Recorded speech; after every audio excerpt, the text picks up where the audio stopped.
A significant model for both the Federalists and Anti-Federalists were the Iroquois, who had created a highly sophisticated and democratic federation of self-governing units.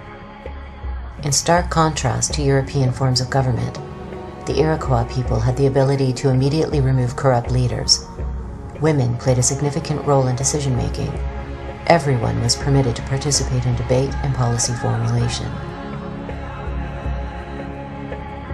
Native Americans were exceedingly democratic in the way they operate. No society is perfect. When you make comparisons, you see that they were sometimes small, but sometimes 30,000, 40,000 people and more in a large confederacy that operated on a basis of mutual respect.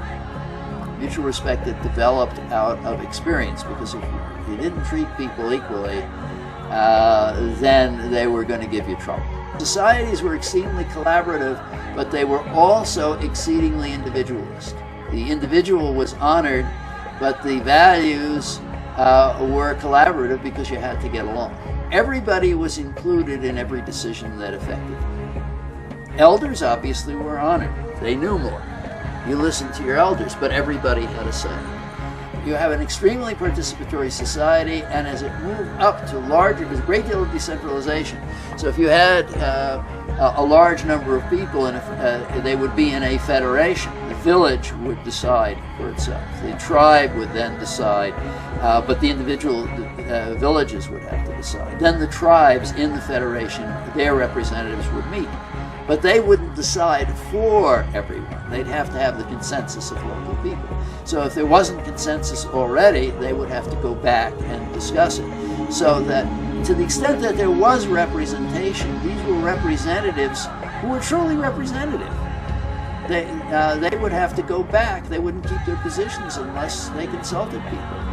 And they knew that. Even if they had the authority to make a decision, people would go elsewhere and not keep them as leaders if they didn't listen to them and they didn't treat them.